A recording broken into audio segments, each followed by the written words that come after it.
Now, joining us now, Mercedes Schlapp. She's live at the White House. Mercedes is the director of communications for President Trump and the Trump administration. And she's been all over Fox News today. I saw her earlier on TV, and she's with us now. Mercedes, thanks for being with us. Hi, great to be on. Thank you. I'm sorry I was a little late today. Don't worry about it, Mercedes. We're going to get into all of this. We have exactly 10 minutes. But the first thing I have to say is I saw you on TV, and I love your hair. Oh, goodness, thank you. Well, I have to thank the women at Fox News for getting my hair looking that good that early in the morning, let me tell you. It was really fun. I'm like, wow, that is, I need to go where she goes. And then my staff told me, you don't have any hair. That would be a complete waste of time, but whatever. Well, there's always a way to solve that, but we won't get into the details. Yeah, it's cold. You got to put something on, I think. I'm not sure how I'm going to solve it. I have a comb over, though, that I started 4 years ago. It's taken 4 years. I take great pride in this thing. 4 years. It's kind of there now. I think by 6, it's going to be perfect. All right, Mercedes, the president having a gaggle a few moments ago before he got on Air Force Marine One. Let's start with your take on the Mueller presser yesterday. Well, I think obviously Mueller has made it very clear that this case is closed, that there was no collusion, that they're closing this investigation. He is moving forward, and quite frankly, everyone should be moving forward. The only ones who are stuck in the past, who are stuck in the fact that they didn't accept the Mueller results, are the Democrats. And I think the Democrats are making a very clear choice that their goal is going to be to investigate endlessly and continue this process and use it as a fundraising tactics and use it as their political tactics going into 2020.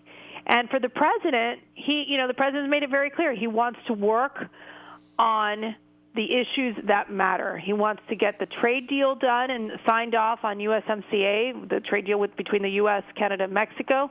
He wants to continue working on ways to boost our economy, which, as we know, has been at a historic record of growth and of unemployment numbers. And he also wants to focus in on, dealing with the border crisis. And so it will be very difficult for the Democrats to produce any sort of substantial results if their only focus is going to continually be how they're going to try to derail this president.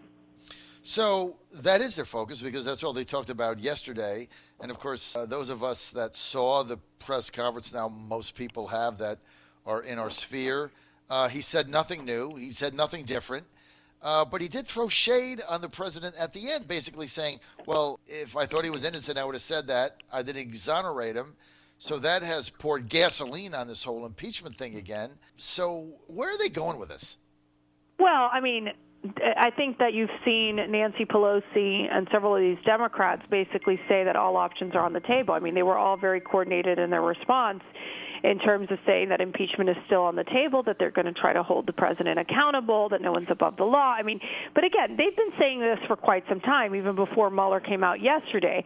I think and I think it's very clear that when you look and you read the report, Bill Barr, and if the president would have been guilty, Mueller would have made it known, right? It would have said, we have the evidence, he's guilty, and here's my recommendation. That was not the case.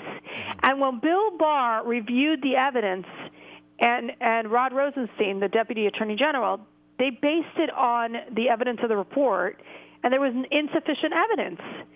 That means there's no obstruction of justice. There's no case that can be prosecuted. They did not base this because there was all this discrepancy talk yesterday about, there's this OLC opinion that basically says, you can't prosecute a sitting president.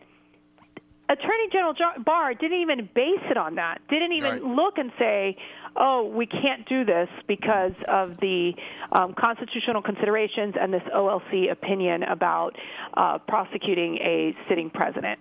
They didn't even look at that. What they did is they looked at the evidence of the report, the report that contains hours and hours and hours of interviews with witnesses, millions of documents that they've reviewed, 2 years of an exhaustive process. The verdict is out. It is very clear that this Mueller report shows that there is no collusion, there's no obstruction of justice based on what the Department of Justice has reviewed and their decision, and that the case is closed and it is time to move forward. The Democrats are going to live in the past.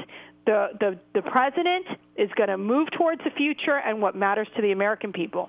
You're on the John Fredericks Radio Network. We're with Mercedes Schlapp. She is live at the White House. She is the communications director for President Trump and the Trump administration in the White House. Mercedes, in the gaggle today, just a few moments ago, with reporters on the lawn, one of the things the president said that I just wanted you to see if you can elaborate on, he said, look, Mueller is a true never-Trumper.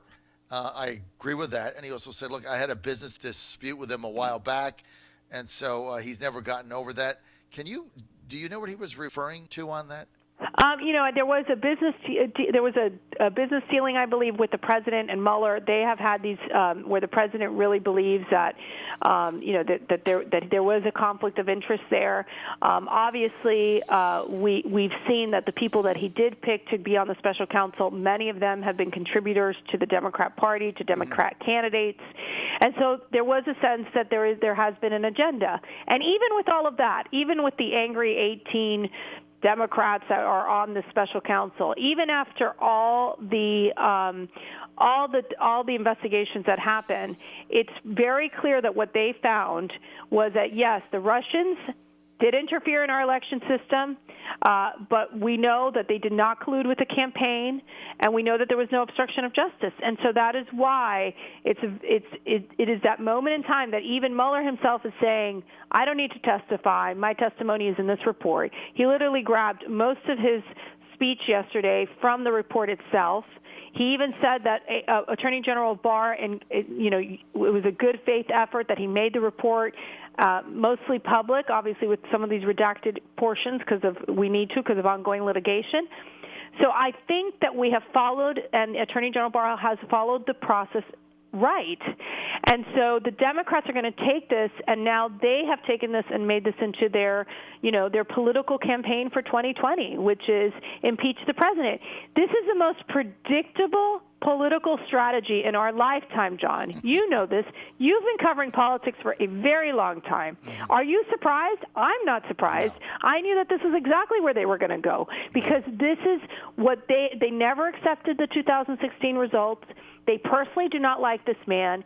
They have done very little to work with him on hardly any issue, especially when it comes to border security, which what we're seeing is more and more illegal aliens coming to the border where we're not able to stop them because of the legal restrictions that we have and the need for a change in the law. And so for them, they are honed in on the impeachment. And that's where they want to go. And what they will cause is they are going to cause a huge wound in our country. It is going to further divide our nation. And this president is focused on keeping this nation united, on working on behalf of the American people on the things that matter, meaning strengthening our economy, keeping us safe, and ensuring that Americans have the best health care that they can have. I mean, it's so basic. It's just basic. And the Democrats have chosen their lot, and their lot is very predictable. Impeachment, investigate. That's all they care about. Well, I've only got a minute, but I had freshman Congressman Denver Riggleman on my show from Virginia, Republican, about an hour ago. And he said something that was pretty riveting to me. He said they won't bring USMCA to the floor, even though it is immensely going to benefit many Americans and also benefit workers, by the way, in Mexico. He said they won't bring it to the floor, not because they don't agree with it, but because they would rather Americans suffer with not having it than give the president a victory going into 2020. That's sick. Right, and I mean, here you have we have the Vice President Pence going to Canada today to meet with Prime Minister Trudeau. We've been traveling throughout the country to talk about, our cabinet members talking about the importance of USMCA. So many of our trade coalitions are basically saying, let's get this done. This could be a huge bipartisan win, and yet, Nancy, we're still working through the process, and we have seen some of the Democrats and Speaker Pelosi saying, yeah, we may be able to move in this direction, but we want to see it sooner rather than later. We need to move the ball on this. And so I think that's one of the things we could accomplish together, both Democrats and Republicans. But they are focused on what they are focused on, and what they're definitely messaging to the rest of the world is, oh, wait, Mueller's done, but yes, Congress, the super politically charged Congress and, Democrat Party is focused on one thing and one thing alone, and that is impeachment, and that is investigation. Well, it's not going to end in a good way for them. They need to bring USMCA to the floor, infrastructure and other things, but we are out of time. I want to thank Mercedes Schlapp for being with us. Mercedes, the White House Communications Director for President Trump.